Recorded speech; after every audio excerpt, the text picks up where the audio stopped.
This is episode 90 of the Christian Travelers Network. Today we'll talk about event planning with Mary Snyder.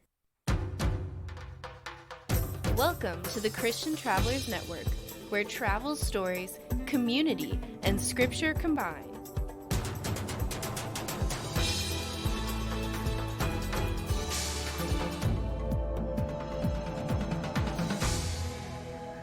Hey, Christian Travelers, I am so excited that you are here because Mary Snyder is joining us to talk about some of her experiences working with speakers and influencers and leading and planning trips and retreats, which is so relevant to the things we're going into in 2021. But before we dive into that, I want to once again point you to our website, christiantravelers.net. There you'll find other devotionals, podcasts, links to our Facebook, Instagram, and of course, our ultimate retreat kit. But without further ado, Mary Snyder is a podcast host, speaking coach, event planner, and tour producer with over 20 years in the Christian events industry. She has produced hundreds of live events, retreats, and cruises. Yes, cruises over the years and worked with some of the most influential speakers in the industry. In 2020, she shifted from live events to virtual events and currently has produced 25 virtual events. She has successfully coached high-level influencers, speakers, and artists on how to create compelling presentations on social media. Hello, Mary. How is it going? It's going great. Gosh, I sound really impressive in that bio. Did I write that? That is, and then what's so sad is it's more than 20 years, like a lot more Oh, probably. Or really? like it's like 25 now. Um, Okay. so it's growing. I was thinking back to the cruises and I was like, oh, I remember those so fondly. I hope one day we cruise again. I don't know if that's gonna happen anytime soon, but maybe one Uh, day. yeah. Who did you cruise with? I actually worked for a company and it was called Premier Christian Cruises. They still exist. They do the K Love cruise every year, if you're familiar with K Love Radio. So not only did I work with some of the biggest names in the speaker industry, I worked with Toby Mac, I worked with Casting Crowns, Mercy Me. I mean, everybody you can think of, Third Day. I have been on a ship, Jeremy Camp, with most of those people at one point or another. I've got about 30, it's probably closer to 40 cruises under my belt. I also helped produce the Beth Moore cruise.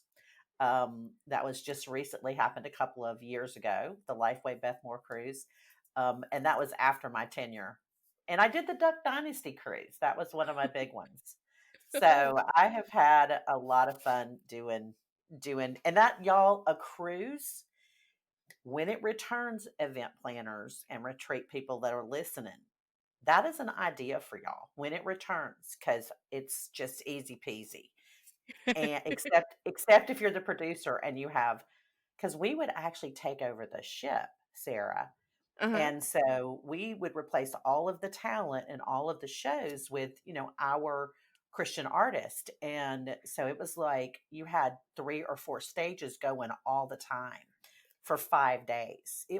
We didn't sleep a lot over 5 days, but it was a lot of fun. A lot of fun. Loved it. Loved it. Did you get to enjoy like anything post cruise then or not? No, we got on a plane and went home. My favorite part was when we did what we called the sight sail, which is when you went and checked out the ship. So they would host you and bring you in, and that was like usually a year before Mm. you booked, because they wanted to wine and dine you and show you, show the ship off to the team. So that was always fun because it would be just our small group of 5 or 6 of us, the core team within the organization, and we would go and check out the ship. But no, we were so tired after those things were over. We all just went home and crashed for 3 or 4 weeks. Yeah. So how did you get involved? Like that's such a unique thing. How'd you get involved in that? I wrote a book. And I know this is a crazy story. I was writing a book called God, Grace, and Girlfriends and Adventures in Faith and Friendship. And I loved the Girls Getaway Cruise. And this has been 20 plus years ago. And I was a speaker, I was an author, but I love the girls' getaway cruise. And so I just literally wrote an email to the company and said, "Hey, you need a blogger. You don't have a blogger for Girls Getaway because this is at the height of the blog craze." And the lady in charge, who's still a friend of mine, Robin, she said, "No, we don't." I said, "Well, I want to do it." She said, "Write me a proposal." So I wrote a proposal that I would blog for them, and in exchange, they would let me go for free as the media. So I was the blogger. I went for free, and then after that, they called me up and said, "Hey, what do you think about this idea we have?" And the idea was they were going to sell cruises like you sell Tupperware. Hmm. And I just thought it was the dumbest thing I'd ever heard. And I told them. And I mean, I'm on the phone with the owner of the company and the sales guy. And I was like, "Y'all, that's just dumb. I mean, who would?" I said, "I buy Tupperware because my girlfriend sells it and it's 19.95. Well, it Yeah. used to be. Now it's a lot more expensive. But I said, I am not going to buy a $800 cruise because my girlfriend invites me over for, cucumber sandwiches and some punch. Um, so little did I know that they were getting ready to offer me a job. I'm stunned they offered me a job. But yeah, they offered me a job and asked me to run this whole new division called the Groups Program, which I did for about a year. And then I became their business development director. And I did that. So I developed cruises for them. So yeah, it's a crazy God story. I mean, I essentially told them they didn't know what they were doing and they hired me anyway. So did you end up selling things like Tupperware, or did you get to, like, rebrand and redo what they were envisioning? Yeah, I did not sell anything like Tupperware. No, we created a whole program around groups, which is essentially bring your friends and earn money. It was an affiliate program. And it was Mhm. hugely successful. I mean, we had one gal that she was so good. She would bring about 20 or 30 women on these cruises. Oh my gosh. And she paid for her cabin and usually another she would earn some money on top of that. But, she was a hard worker Wow. and it was a fun program. It was a really fun program and it was very successful. So we did that. But then the girls getaway cruise went away. Sad but true. Yeah. And then, and now all cruises have gone away. So there you go.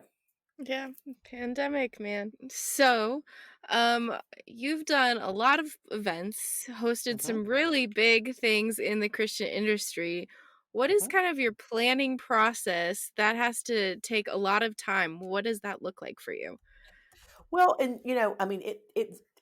Here's the funny thing, Sarah, and this is what I find so interesting is that the planning process for a major tour is the same planning process I used when I was a women's ministry director planning a retreat. Okay. It's just on a different scale.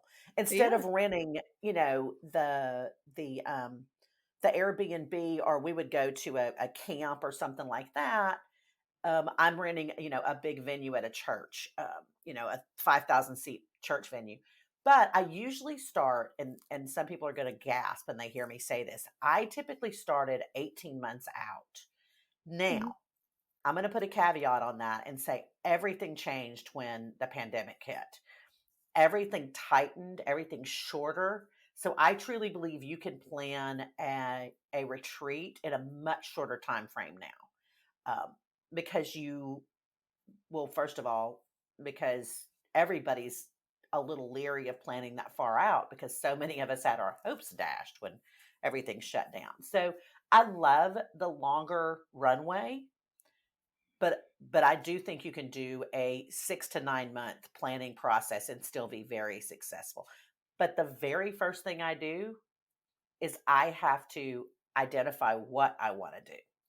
What Mhm. is the what am I doing? Am I doing a retreat? And if so, who's my target audience? Because I say this consistently. If you don't know what you're aiming at, you're going to hit it every time. So you have to know who you want to come to your retreat. Is it for your local women? Are you reaching out? So those are the first two things I identify is, you know, who is my audience and what do I want to do? Absolutely. And once you have identified those individuals, kind of Mhm. where do you go from there? Well, then I typically go to my venue because I'm working with somebody right now because on the side, I do produce events. I still Mhm. produce them in my job. I still work in the producing world, but I also do them on the side for smaller venues, and I'm helping somebody put together about a 20-person retreat.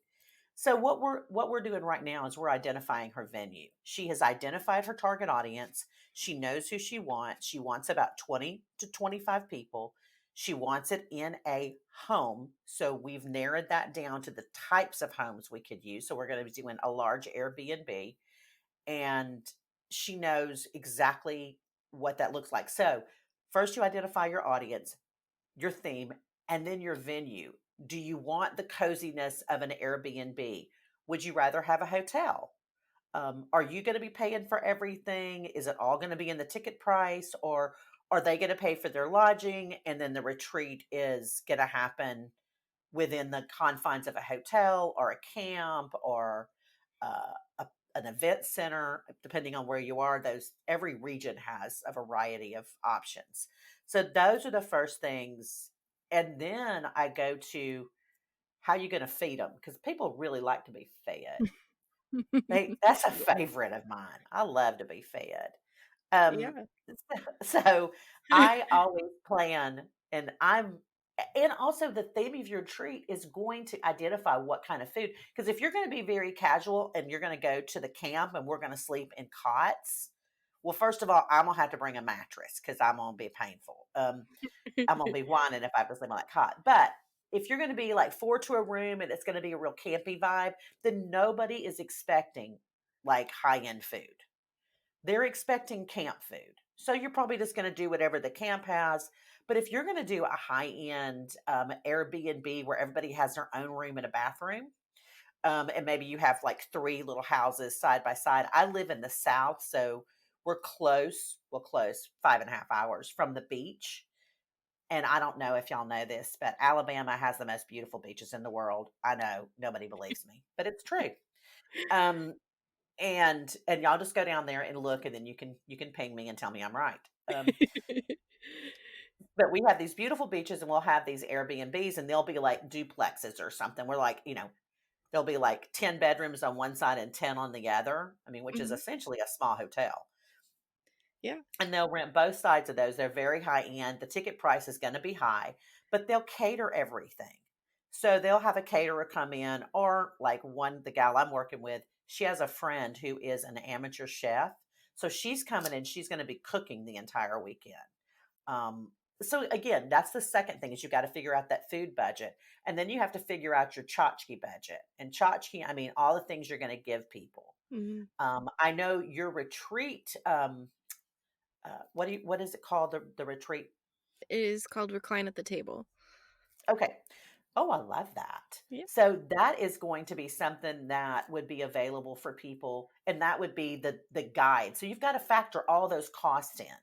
What are you going to what are you going to do? How much does everything cost? And once you get all that laid down, add 10% on top of it, because you're always going to have uh-ohs at the last minute. And don't forget little things like water.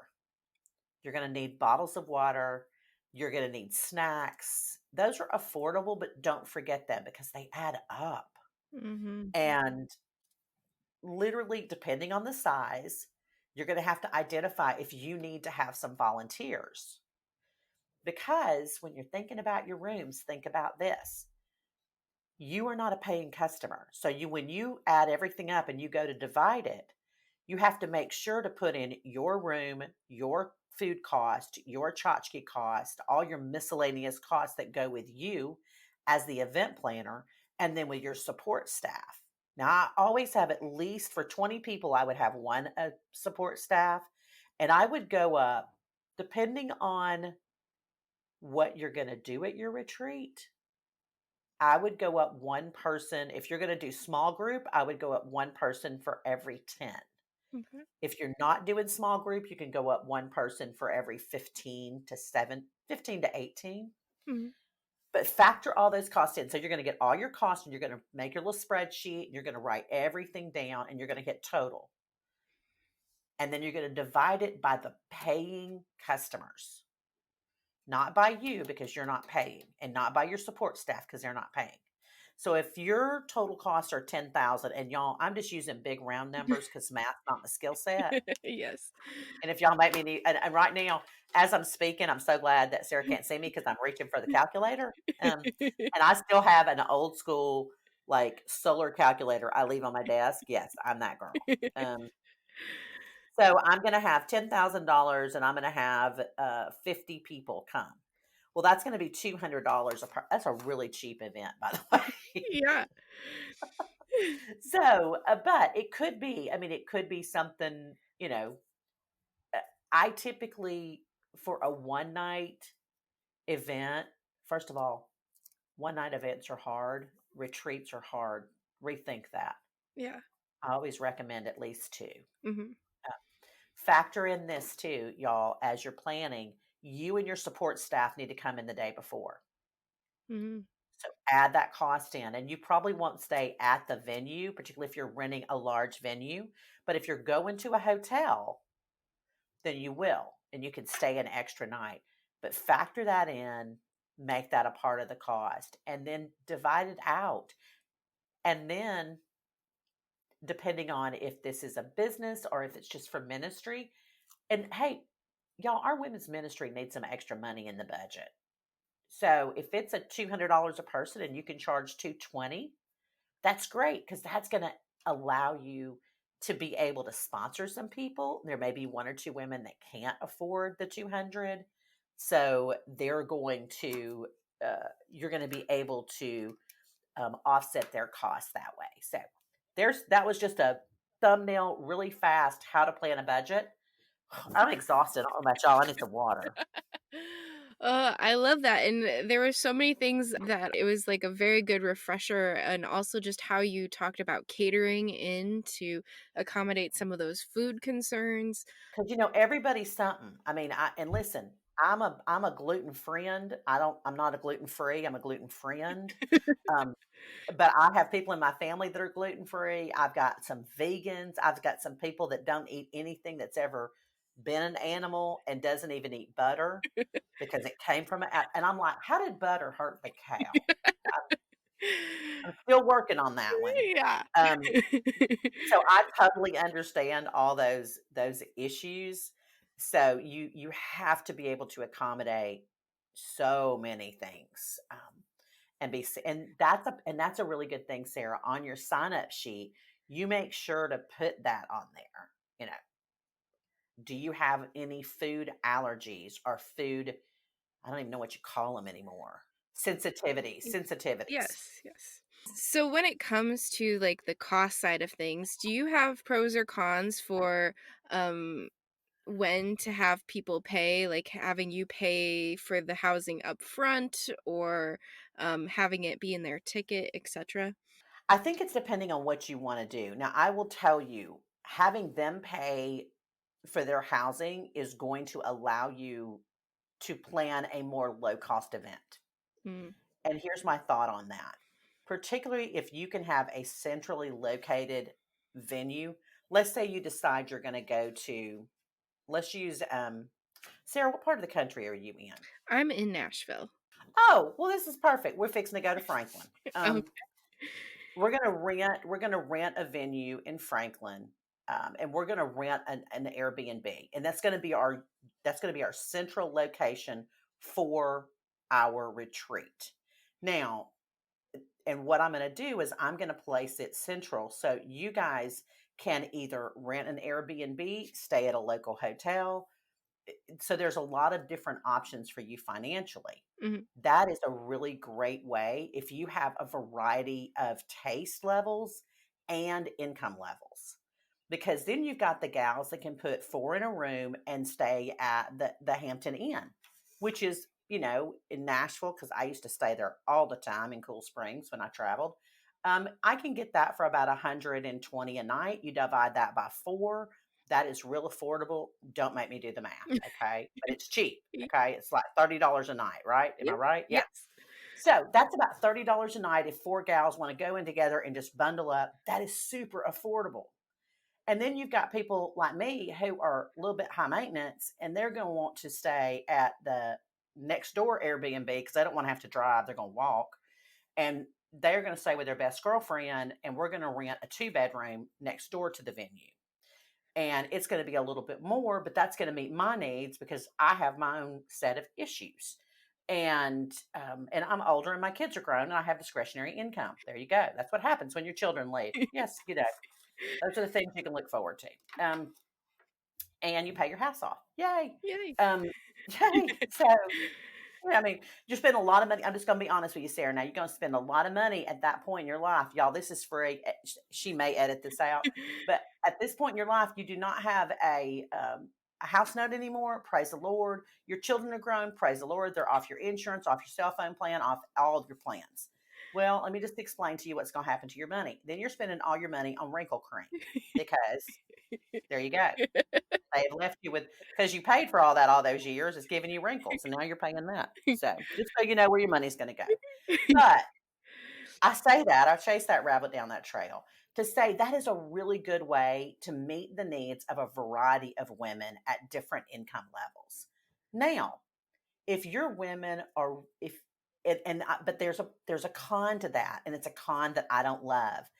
It does not build great community Mm.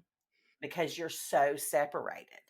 Now, if you can do, and hotels are just not warm, y'all. They're just not. Um, they're just cold. I mean, you can rent the room and do all the things. They just don't have that warm fuzzy feeling unless they will let you drag all your furniture. You know that fancy furniture they have in the lobby. If they'll let you drag that in one of those side rooms, then you're good to go. But and I've done that before. I just need y'all to know. It just depends on, how busy they Yeah. are. But I do love, and I honestly love a retreat center or somewhere where we can all be together for 2 nights. And that could be a big Airbnb. It could be a retreat center, which is more camp feeling than what we are typically used to. But there is such a pro to that is if you're building community. Mm. And I think that that would be for me, again, dependent. I've done both. I've been to both and I've enjoyed both. And I've built community the other way too. There's just a different feeling when everybody's putting their jammies on and hanging out and watching TV late at night, telling stories. It's a deeper vibe. And I think it just depends on what you're trying to achieve with your retreat. I'm just curious, when you've planned some of your retreats, have you ever used a travel agent before to book some of those things? I have not.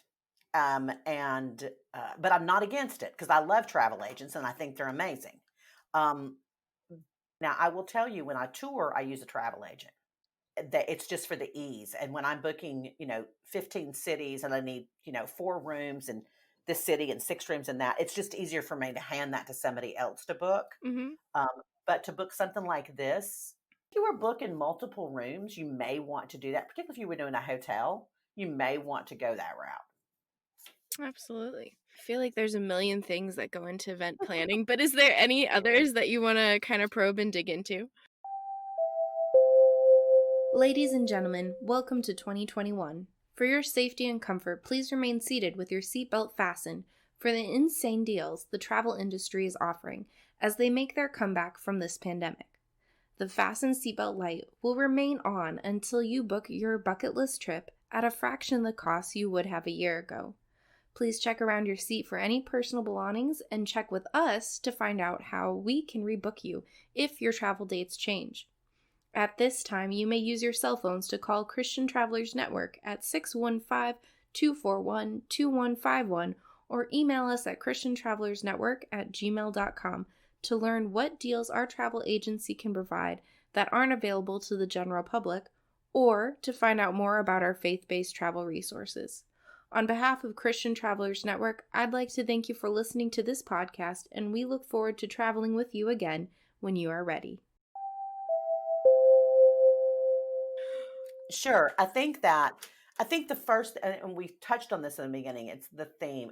It's knowing your customer, knowing your audience, and knowing what is her pain point and how can this retreat meet her need.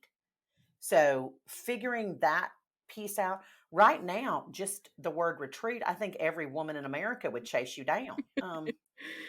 I, I was on the phone with one of my friends. We were actually texting back and forth, and I told her, I said, I have a ridiculous amount of Hilton points because I used to travel professionally. I mean, this is my job.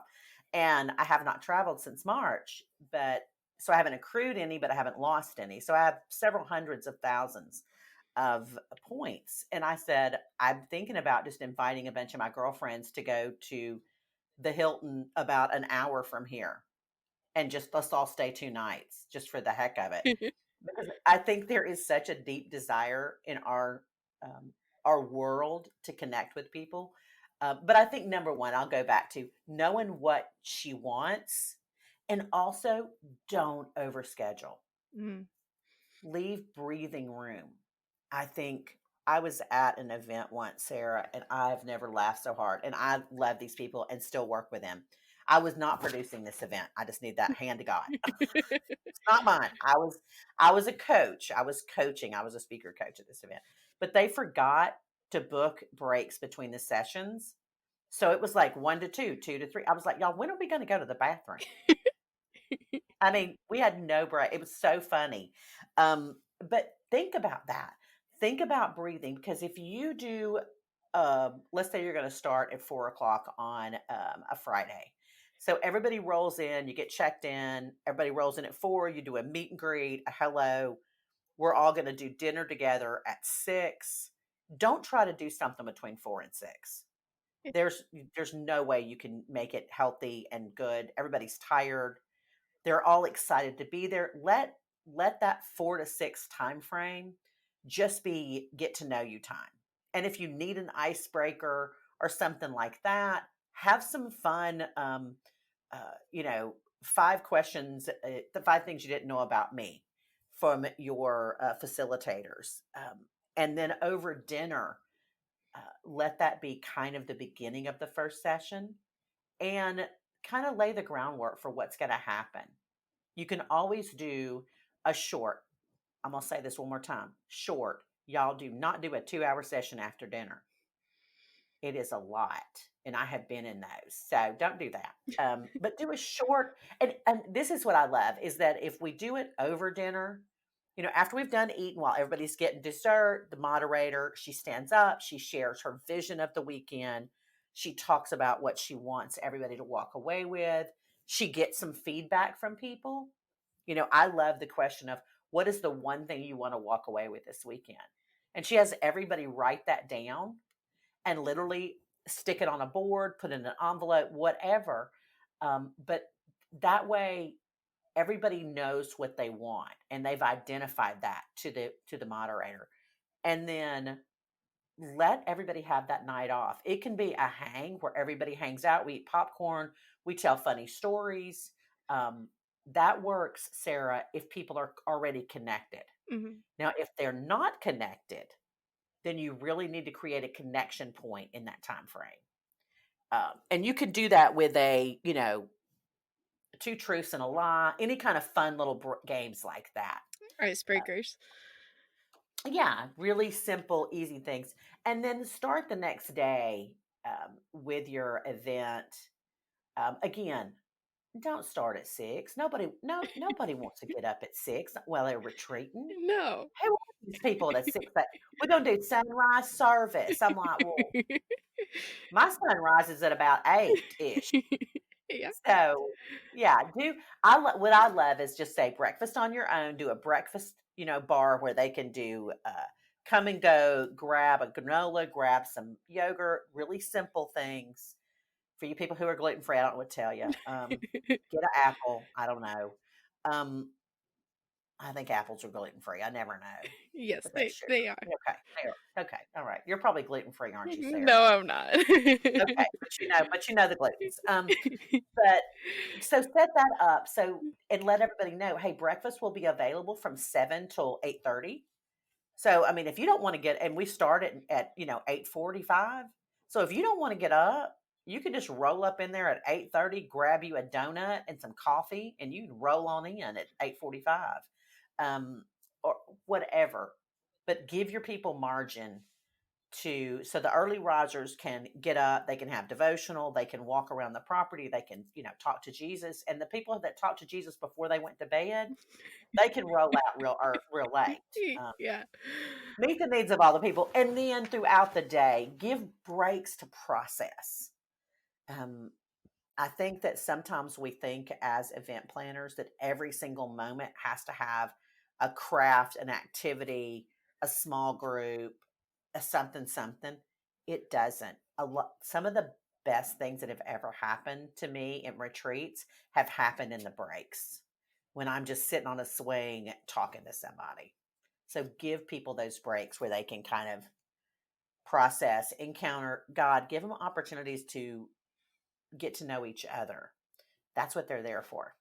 Yeah. And so as the retreat kind of wraps up, what is kind of your suggestion to kind of give it that closure and that send off feel that they get excited to go home but remember such great memories? Yeah. That's so good because I will tell you, you have to walk away with a tangible result. And that is the theme. So when you started that theme process, I want you to say, okay, at the end of this, I want my person to be able to say, I received this value from this investment. And that value can be if you are a small group and you all know each other and you're already in community, that this is the bounce off into your next Bible study. Now, not being exclusive to people that weren't at the retreat, but let it be, you start your next Bible study in a week because there is a high you walk out of from a time like that where you've really invested your time with each other and with Jesus that you really want to continue. And if it's a group that is splintered and is not, all together, I would encourage you to there's a couple of things. Number one, if there's been great bonding and that's a part of your result, let that bond continue. And there's never been an easier time than now.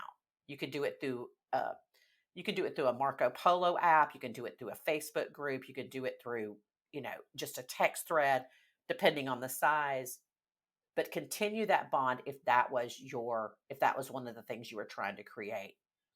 Give your women or your retreat people, I don't know, maybe you're doing a guys retreat, I'm not going to say you're not, um, but give your attendees the next steps they're to take.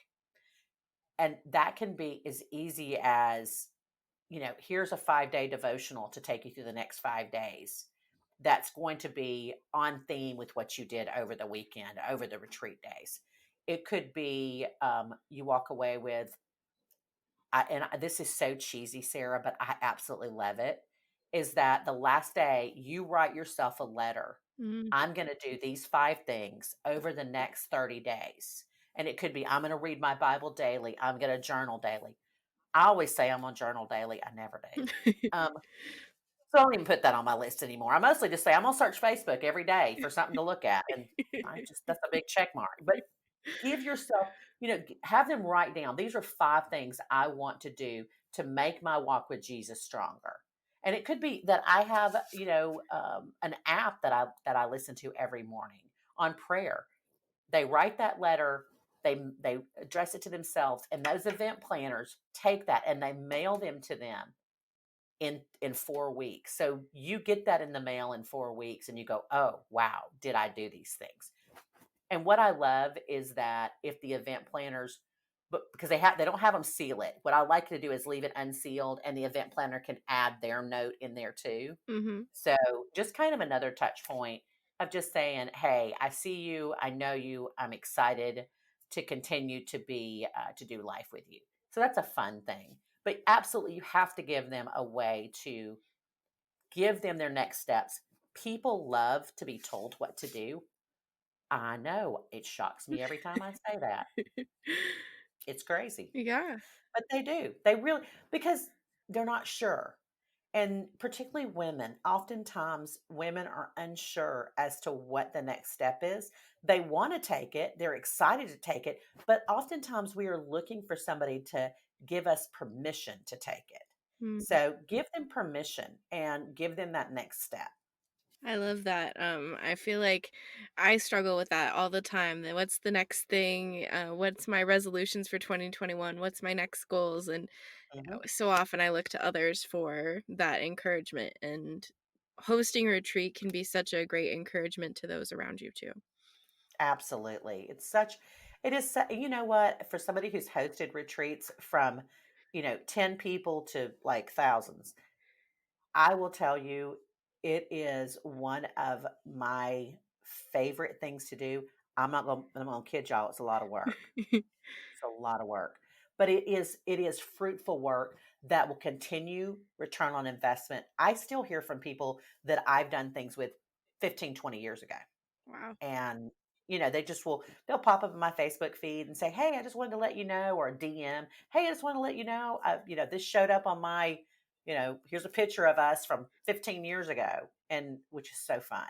But the investment that you make is kingdom investment. If you are helping somebody in their walk with Jesus, if you're helping them grow closer to the Lord, if you're helping them feel known and seen and loved by the Lord, you're doing good stuff. Absolutely. And it's such a blessing that you get to see that return on your investment even so far down the road. One of the questions I always like to ask our guests is what has been your biggest God moment in all of your travels? Oh, wow. Oh, wow. I want to tell you a story that I still get chills about when I hear it, when I think about it, when I hear it. I'm the one telling it, when I hear it. Okay, so I told you at the top that I did cruising for a long, long time. Well, we learned in the cruise world that the crew, that's the people that serve you, the room stewards, all those people, they are not allowed to go in to the venues. Now, some of the staff can and listen to the events and listen to the speakers, but the typical crew is not allowed to go. So we offered to do a concert. I was not a musician. It was a band that offered to do a concert for the crew. It was a Spanish speaking band. I wish I could remember their name, but I can't.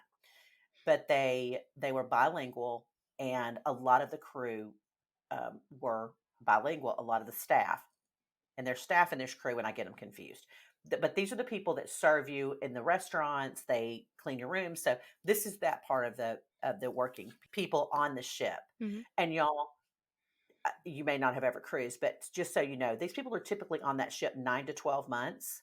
They work every day. They do not get days off. They get hours off. Like they may get 10 hours off or 12 hours off. Now, I'm not saying that they're mistreated. They're well paid, but so we offered to do this, which was a big deal. It took us 3 days to get approval because this has never been done. And we hosted a midnight concert because that was the best time for these people.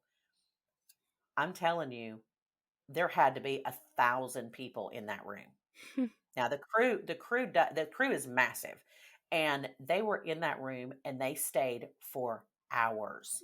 There was preaching, there was music, and it hit me because we were doing Christian cruises. We were basically talking to ourselves. It's a bunch of Christians on a boat with a bunch of Christian entertainers. I mean, we weren't exactly gospel, spreading. Yeah. But it hit me at that moment when I walked in there at like 3 a.m. and they are going strong. I mean, I'm talking they're preaching, there's worship. It's crazy. And the crew would come and go. You know, some would filter out, they had to go to work, and some would come in as they got off work. This went on from midnight till 5 a.m. Oh, wow. It was incredible to see how God used that group of people, and I'm not putting myself in that. It was a band and a handful of crew that said, "We're gonna serve the underserved." And it was also the passengers. It was so incredible to see the movement. And the next year when we cruised, same cruise line, same cruise, it was called the Music Boat. A lot of the same passengers. They brought Bibles. I mean, literally, I get chill bumps when I think about this. In every language, Portuguese, Spanish. It was overwhelming, and nobody asked them to do that. It was not a mission, it was not a plan. They just were there, they saw it, and they met the need the next year. It Wow. was incredible. It was absolutely incredible how I saw God move, and there was a big church on that ship the next year. Huh. They were doing church every weekend. Oh, that is So wonderful. it was incredible. It was incredible. And that's just one of many I can tell you. But that one is one that I saw how God used a group of people, created a space for these underserved, and then a year later a group within that crew had risen up to create a church on that ship. So That is it's pretty amazing. wow. God does some pretty cool things when he He brings people does. He together. does. He does. He does. Well, Mary, we've really enjoyed having you on the podcast. How can our guests connect with you outside of this episode? Oh, I am everywhere. I am in all the places. I am on Facebook. It's Mary R. Snyder. You can find me there. You can find me at Instagram, Mary R. Snyder. I have my own website. Guess what the name of it is? MaryRSnyder.com. And you can find me in all those spots. Obviously, I have a podcast called Take the Stage. It's about speakers. So if you're a speaker, I'm your gal. But if not, well, you might still want to listen to it. I don't know why you would, but maybe you would. I don't. I don't know. I don't know. I'm not going to say that's not your world. It is your world. But we do have a lot of fun. I have a Facebook group for speakers. But we talk a lot about, your calling and what you're doing and your mission. So I think we're all called to serve, and we all called to serve in different ways, and they're all equally important. Absolutely. Well, thank you so much. And thank you so much for your inspiration on retreats and all that goes into them. We've really enjoyed having you. Well, it's been so much fun, Sarah. Thank you so much for letting me just babble on. Yes. Well, Christian travelers, I hope that you've enjoyed listening to Mary, and I hope that this inspires you to go plan your own retreat. And you don't have to use my resource, Recline at the Table, the ultimate travel kit that we are releasing for 2021. But hopefully, even this inspiration from Mary can help you plan your next retreat. But until next time, safe travels and God bless.